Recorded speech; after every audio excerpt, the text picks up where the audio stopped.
What does the saying "people watch people first" mean?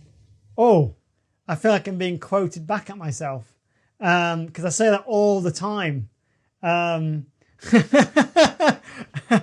Someone really clever said that. I don't know who it was now.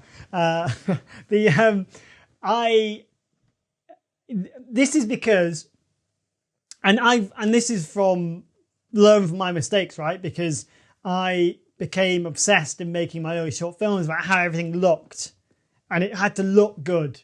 Everything had to look. It had to have that camera. It had to have that lens. It had to have that lighting, and you sort of forget that people watch people first. Like, there's no point in going to all that effort and time and money and emotion, everything, making a film if your actors are miscast. It's just, it's pointless. You could have the best script in the world. You could have Chinatown, but with really horrible actors, it'd be a horrible movie.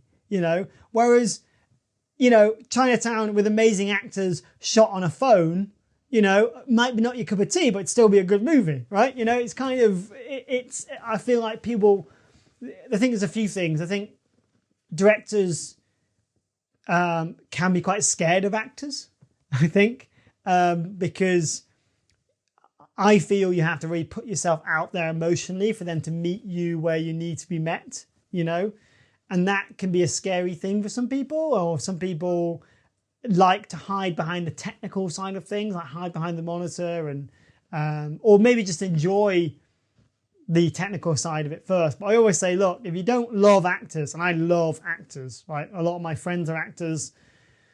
I could never do the job. It's even harder than what I do. All that rejection and lack of control makes me sick thinking about it. But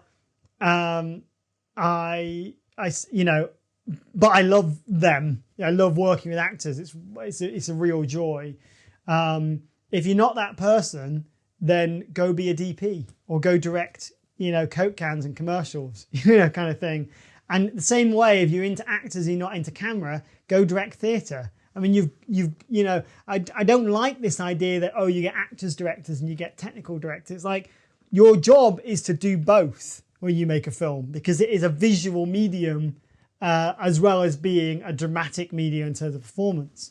So you have to, and you may have strengths and weaknesses in both, but you can't just reject one, especially when it comes to performances. And if you don't agree with me, go next time you're on set, or even just, go be an extra in something, or go and, take part. Go stand the other side of that camera and know how it feels to be that alone, and wonder why you're not getting those performances, or you're not getting that thing that's coming across, and being frustrated because,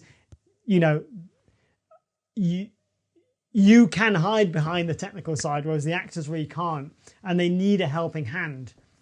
So you really need to love the form and understand the form in order to get the best out of the actors, because people watch people first. A sort of mediocre film with amazing performances will be a much better film than the other way round. And that's what we go to films for, right? Is to experience worlds and stories through other people, whether that's a green alien or someone that looks like you. They're all characters. We're searching for emotional connection. And that comes obviously from the performance first, and everything else helps that performance. I feel that when I am directing anything, whether it's a commercial, something with one line, or an emotional scene in a film, I feel like what I'm doing is setting the stage and creating the environment for the actor to do the best job, to be in that moment and be in a safe space and feel supported.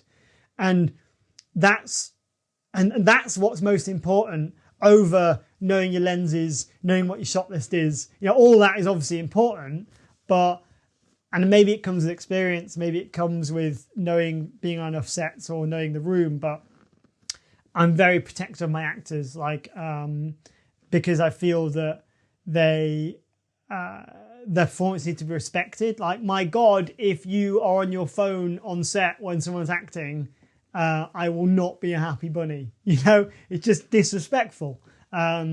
And I know I know I'm not alone in that, and also I know that some people don't care. But I just feel that that's what you need to do, especially on your first films, because, and this is what I say about, if you're going to pay for your camera, pay for your actors, because, you know, if you can pay for your actors, maybe you can get into that agency or get that casting director that can get that better actor that is maybe a bit more experienced than you, but don't be intimidated because they're going to make you look way better than you are, you know, in what they do on screen. And that's an asset, and you shouldn't be afraid of that. You should embrace it as a director. I know you've talked about preparation being very important for you. What do you do when an actor shows up on set and they're not prepared?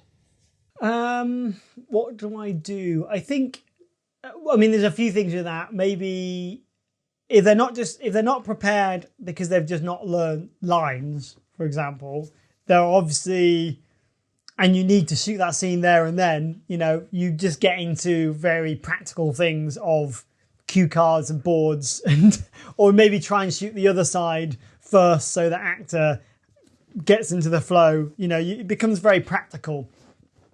If it's not being prepared emotionally, that's trickier. That feels like that's part of my job to have foreseen it. You know, like like there's an art to kind of scheduling something where on day one you're not going to do the most emotional performance because everyone's finding their feet, even the actors are finding their feet in the role. Like, you're going to save that until maybe the middle of the schedule when everyone's not really tired, you know.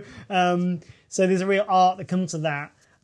So hopefully you've thought about that, or you can have, you know, I like to talk to actors, either, obviously every actor's different, but on a feature we'll maybe talk about what I'm expecting the next day to be, and if that's something that's emotional, I'll maybe just plant a few seeds at the end of the day, so they can kind of be prepared when they get there, or I'll be there when as soon as they get to makeup, or as soon as they get to their trailer, or as soon as they get there to go, okay, today's a big day, what do you need? You know, how are you feeling? What? Because you don't know. Someone could have, and there's all the unexpected stuff. Like, someone could have broken up with their girlfriend that night, you know, and they turn up to set and they're supposed to be this big, jovial, happy scene, and they're just not in the mood. Like, you know, so, you know, a million things can happen, but it's your job to try and set the stage for them to do the performance they need to do that day, and whether that, as I say, is for a practical way of just getting through the day because they've had a few to drink last night and not learnt their lines, or something more emotional. It's kind of your job to be prepared for that. As a director, have you ever skimped on preparing for a film? And if so, what happened? Yeah, I have actually.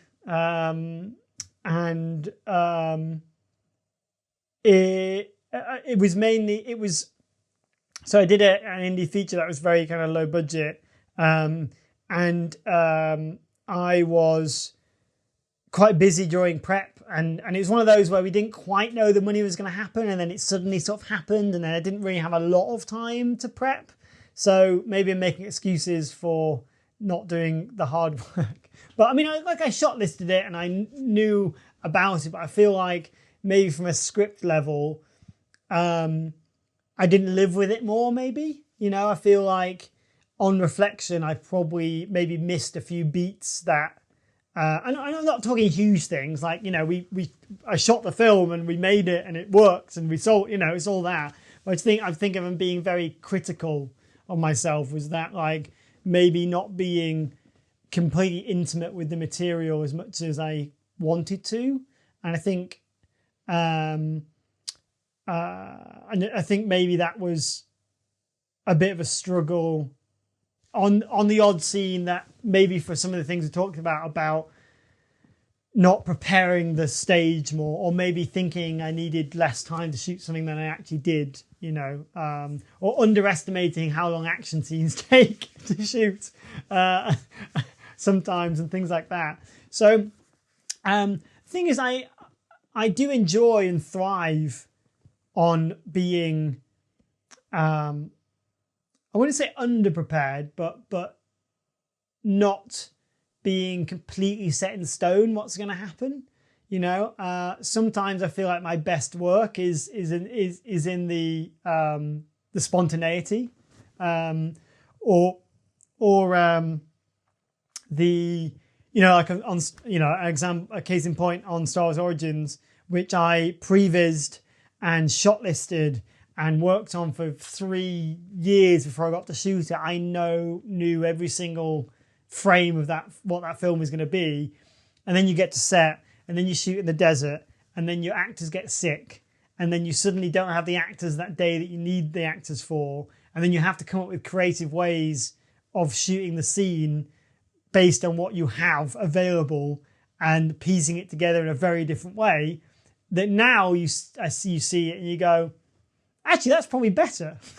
but that spontaneity has forced you to think on your feet creatively and come up with a way of meeting the day, a way of meeting the schedule, and making things work.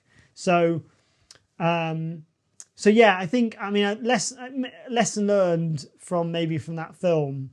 But I'll probably hold my hands up to a few things. Some of it was out of my control in terms of schedule and not prep time and stuff. But I probably should have maybe focused more on, a